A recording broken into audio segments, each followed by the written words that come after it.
Hello, welcome to this video. Today we're going to be reading a blind date with a book. I got this one off of a TikTok shop because it was cute. I kept getting a lot of TikToks with these cute covers with like stickers and a little highlighter and stuff, and I just thought, you know what, why not? And I don't think it was very expensive. I want to say it was like $15 or $20 total. So getting a paperback with some stickers and a little, highlighter, whatever, that's really not too bad for this. I've done one previous blind date with a book and I did film that. That was about a year ago. And I got it from Barnes & Noble and they had like a short little synopsis on each of them. So that one I actually had an idea of what I was getting into, but this one I have literally no idea. So when you went onto the shop, and I don't even remember where I got this because I got it a couple months ago, but when you went onto the shop to buy a book, you could say which genre you wanted. And I just said, give me something random. So I have absolutely no idea what this could be. It could be historical fiction, it could be sci-fi, it could be romance, I don't know. But based off of the look of it, I'm kind of getting like romance or like romantasy, or I mean at least something that takes space in like something that takes place in like spring or something, but then I don't know what's going on with this clock, or if they were trying to go for a color scheme and it has nothing to do with what's on the inside of the book. So anyway, let's open it up. So you get these little tabs too, which is cute. I don't normally tab my books, but I do use them in my planner and stuff, so that's nice. And I think all these stickers are just stuck on with like tape on the back. So you can actually use them, which is nice. I think these clear ones might not be stickers though. I think they're just, maybe they were actually just stuck on. I don't know. The opaque ones are stickers I think that you can reuse.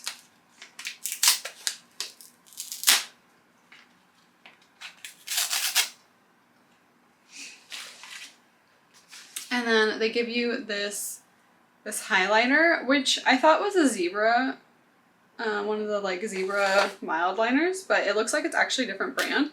But it looks very similar, and it has, the same kind of tips on each end as the zebra. So I'm excited to try this out. I use highlighters a lot in my planner. And then you also get this bookmark, which is really cute. So it looks like you can write, books of either a month or a year. I don't know if this has a month enough to cover me for like a year, but I definitely will use it for something. It's very cute. I feel like that would be really nice if you had like a reading journal or something. I am really hoping this isn't a book that I already have, because that would be really sad. But I guess that's the risk you take buying a completely mystery book. Okay, I'll try to open it for you so you can see what it is first. Okay. 7 Dirty Secrets. This looks like maybe it's like a thriller, which is not what I was getting from the cover, but maybe they were going red for like what looks like maybe blood splatter down here. Okay, so this is by Natalie D. Richards, someone I've never heard of before.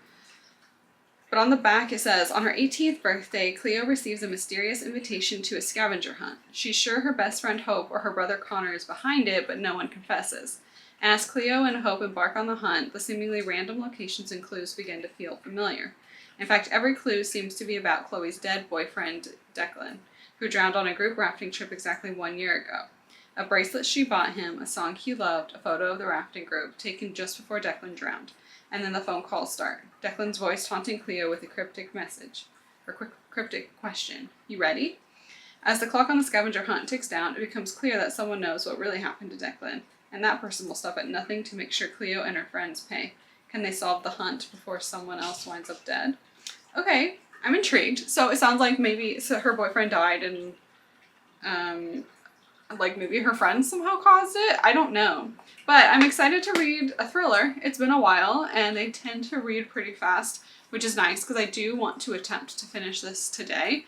But I do have some other things I'd like to get done. My priority is finishing this, but I've been working on yard work and stuff. If you haven't seen previous videos, we recently bought a house, but the yard work had kind of been neglected for a while. So there's been a lot of weeding and stuff that needs to be done in order to kind of like get the landscaping back to where it was before. But it's a lot of stuff that I feel like I can do myself rather than hire a landscaper. It's just a lot slower going. But I'm excited to read this. Also, it's nice because it looks like there's decent spacing in here. I'm assuming this is a YA, but I could be wrong. I am going to wait to look it up on Goodreads until after I finish the book, and we'll see what other people rate it because I don't want that to skew my opinion of the book. Sorry, my cat just like came in and found a clothespin on the ground and now she's spazzing out over there. Okay, she's done. So I think it is pretty early in the morning. I just got up, got ready, and did this intro, which is why maybe I'm a little bit slower this morning or my voice sounds a little croaky. But I am going to walk down somewhere to get coffee. There's a place I think about half a mile from us, so I'll just walk there. It'll give me a little bit of exercise and some fresh air this morning, and I'll sit there and drink my coffee and start this book. I am excited to get into it. I just realized the clock sticker makes sense because she's trying to solve these clues in a certain amount of time. Ooh, that is bright. I don't know if the strawberries and flowers and stuff will tie into it somehow, or if it was just the color scheme the person was going for. I don't know if people that do these like mystery book things actually have read these books before. Maybe some of them have and some of them they haven't. So I guess we'll see as we read. Okay, so I thought I should check Libby and see if they have an audiobook of this book, and they do. So while I'm walking to the coffee store, I'm going to be listening to the audiobook, and I think today I'll probably be switching back and forth between reading physically and listening to the audiobook, depending on what I'm doing, because, you know, I'll be cooking dinner and stuff tonight, and so I can listen to the audiobook while I do that and while I do yard work and stuff. So that'll be really convenient. Okay, I'm a little out of breath, but I've acquired my coffee. The goal was to read in the coffee shop, but I forgot that Aquafest is today, and it's this like festival thing that the city puts on.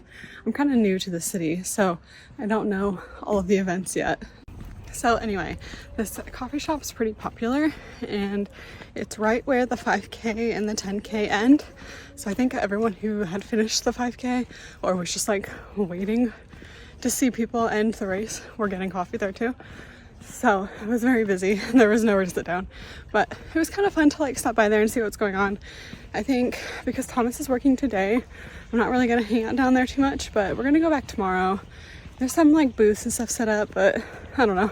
It looks pretty small compared to some of the events I've done, but this is also a pretty small city. So my thought for tomorrow was that we could go down and get lunch down there and then just kind of walk around and look at stuff.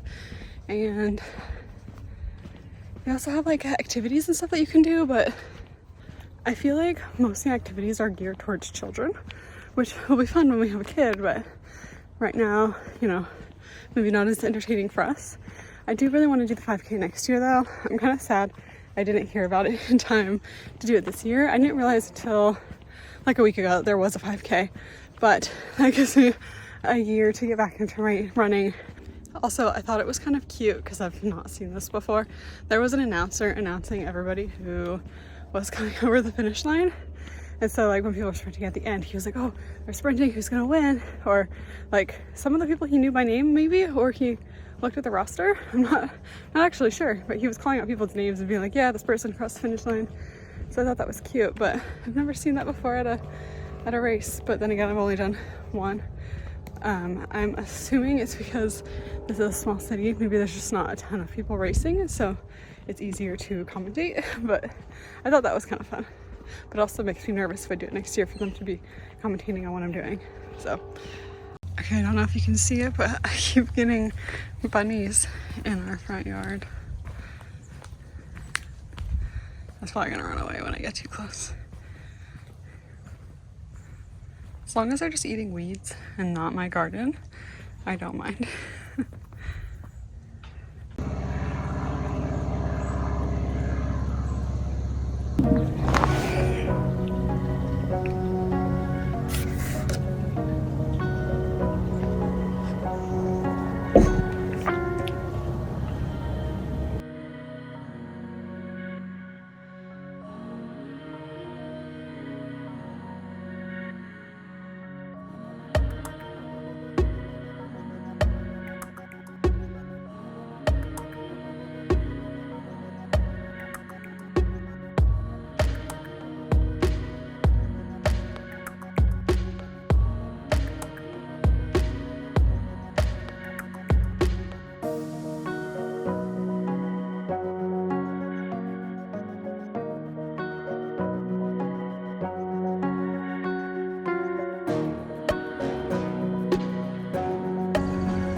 inside because it's starting to smell just a little bit smoky out, and I want to continue reading for a little bit, and I do tend to get headaches from the smoke.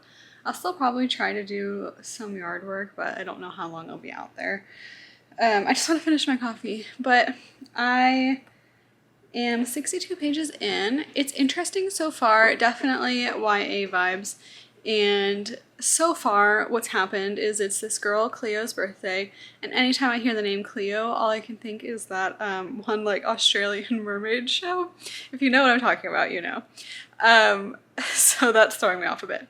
But it's her birthday, and she receives a present while she's in the shower. So she's in the shower, she comes out, and she notices there's a little present next to her clothes in the bathroom. So someone got into her bathroom while she was showering and left a gift without her noticing.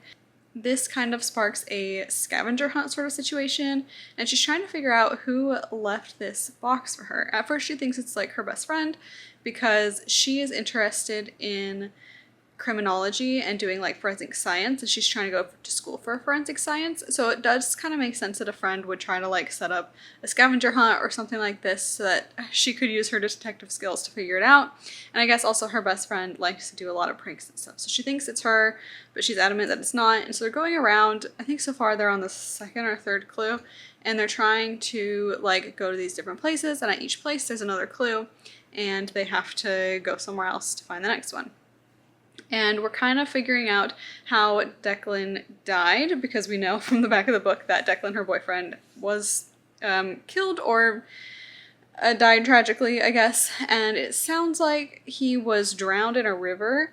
They were there for Cleo's birthday to go rafting, but the boys were getting a little too, I don't know what the word I'm looking for is. A little too obnoxious, and they lost their rafting privileges.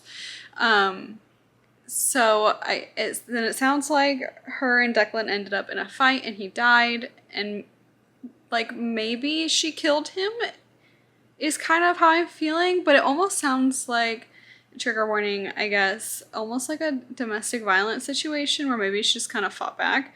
And she, by the way, doesn't swim, so once he fell in the river, there's nothing she could do about it.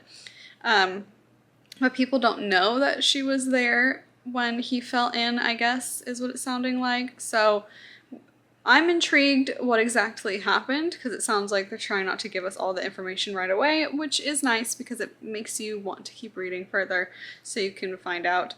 But yeah, that's just the first 62 pages, so mild spoilers, but I'm not very far in yet.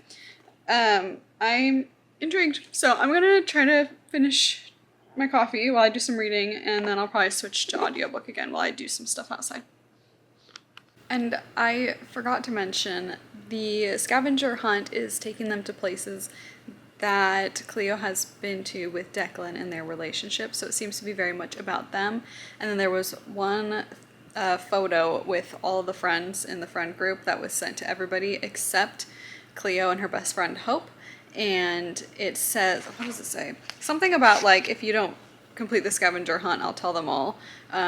So presumably this person will tell them that she killed Declan, is kind of my assumption, or that she didn't try to save him. I'm not entirely sure, but it's definitely very targeted towards her. And she also got a scholarship to a school, and if somehow something ends up on her record because of something she did, she then would not get the scholarship. And of course, the timing of the scholarship, doing a background check is happening at the same time as the scavenger hunt. So she really wants to now complete the scavenger hunt so that this person doesn't tell the police or anyone. So they're trying to like, I can tell the author's trying to like raise the stakes of what's going on here, aside from just, you know, maybe she would get in a lot of trouble because maybe she killed someone, still don't really know. But yeah. Okay, I'm about halfway through this book. I got quite a bit done in the yard. It doesn't really look like it, but the previous owners had left a lot of just like giant pots with dead bushes and dead plants in them. So I was able to empty quite a bit of those out, but my yard waste is actually full. So I figured that was a good stopping point. And then the owners also left this like sprinkler thing in the front yard. I've never tried to figure out how to use it, but our grass is starting to die a little. So I managed to hook that up and get that going. So I don't really know how long I'm supposed to let it water, but I figure I'm gonna get lunch ready and then turn it off, and that's hopefully good enough. I'll probably Google that and look into it. But in our book, it kind of seems like Declan maybe is alive. Maybe he's the one doing the scavenger hunt. There have been some clues that obviously they're leading them to places that are important in Cleo and Declan's relationship. And then there have been a couple clues that leave things like a bracelet that she had bought him and stuff like that. And so it's feeling sketchy.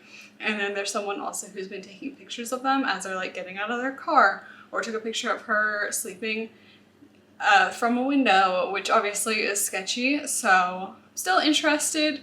I kind of feel like, I don't know, to me it seems like the dude who's supposed to be dead is alive and he's the one doing this, but then part of me wonders if that's just like what the author's trying to do is make you think that that's the case, then it's going to be someone totally different, because I feel like that's pretty common in books like this. But yeah, I'm interested. It's been a while since I've read a good like thriller or murder mystery sort of book. So it's kind of nice to read something different. I've been reading a lot of fantasy and stuff lately, so this is a good breakup of those heavier reads.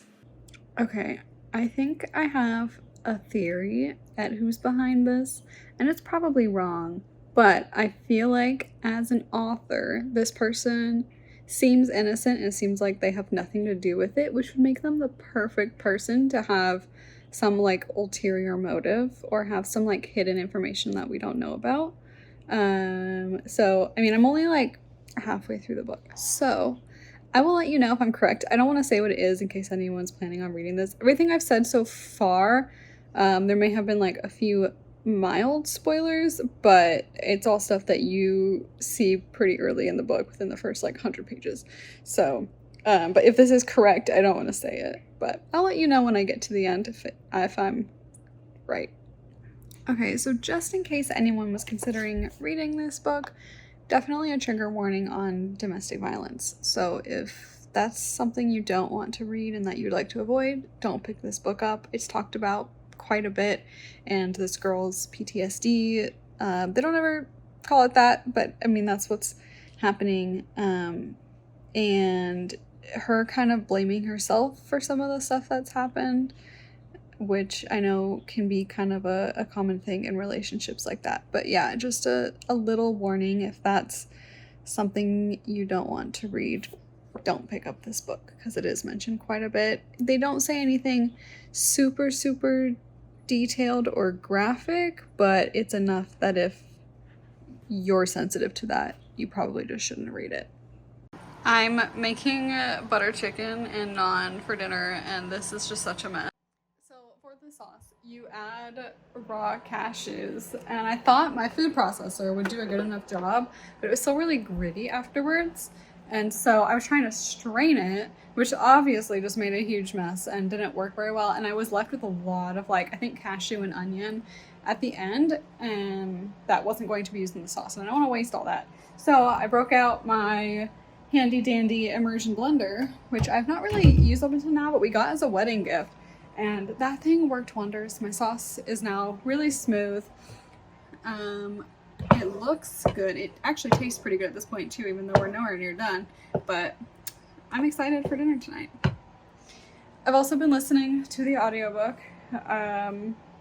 What I said I thought was going to be who was doing all of these things, it was not. It was not that.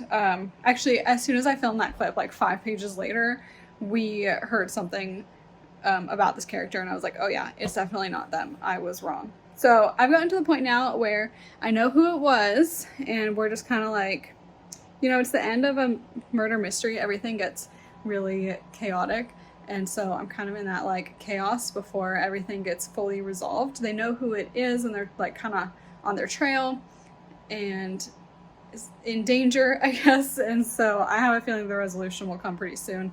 I think I only have 45 minutes or so left of the audiobook, so I'll probably finish it while I'm cooking dinner. Okay, I filmed that clip where I said I was wrong, and then immediately found out that the person they thought it wasn't actually them, and it is the person that I thought it was gonna be. And their relation to this whole case is exactly what I thought it was gonna be. So I guessed it all along from, I think, a little before I was halfway through the book. So it's always a little bit disappointing that I was able to guess it that early, but it is what it is, you know? Sometimes I feel like with books like this, I'm not even trying to figure it out. And sometimes I'm really trying and I still can't. This was one where I wasn't really trying. The thought just kind of popped into my head, and it turns out that it's true, which is always disappointing. I like to be surprised, I guess, in murder mysteries and thrillers and stuff. So having known it all along, I feel like I wasn't falling for the other twists as much. I guess that one, because we're so close to the end of the book, I did think, oh, I was wrong. And then it went back to like being what I thought. So, you know, it is what it is. Right now, I think this book is sitting at like a 3-star because I was able to guess what was going to happen. Alrighty, I'm about to go to bed, which is why it's a little bit darker in here than it was before. But I did finish this book while cooking dinner, and dinner was delicious, by the way. But I did really enjoy this book, but definitely not a 5-star. I think it's a solid 3-star. I think it's a good book, but it wasn't amazing. It didn't wow me, and I did guess who was behind the scavenger hunt the entire time when I was only like 150 pages in. So that's a little bit disappointing. I kind of like, I don't know. I kind of prefer books that surprise me in the end, where I can't guess it, because a lot of times I'm not really trying very hard. So if I can guess it, it's usually just a random thought that popped in my head. So it was okay. I would definitely read books by this author again. I did enjoy it enough to read more of her books. I will say there were also a couple things in the book, like I noticed 1 or 2 typos where a word was like misspelled or it was the wrong tense used. I don't remember what it was. And then there's a couple times where in her dialogue, it felt like she should be using a contraction, but instead they'd be like, it is a good time to do this, instead of saying it's, and it just made some of the dialogue feel a little bit fake. Because I feel like very rarely in conversation do I say like it is or it has been, when I'm saying it's been. So that was my only other thing with this. So yeah, a good 3-star. I think it was a good book. I think it was really fun to take the day today to read. I've been really busy lately, so it was really nice to take some time to just relax and do this and read a book that was a mystery book. It's about a mystery, and it was a mystery to me before I opened it. And I forgot to mention, I just looked it up on Goodreads so I could mark it as read. I don't think it's focusing very well. But it has a 3.66 rating. So me rating a 3-star is a little bit below the average rating. It looks like a lot of people were giving it 4 stars. I'm seeing a few 3 stars in here as well. Anyway, I hope you enjoyed this video. Hopefully I'll do more of these in the future, and I'll see you in the next one. Bye!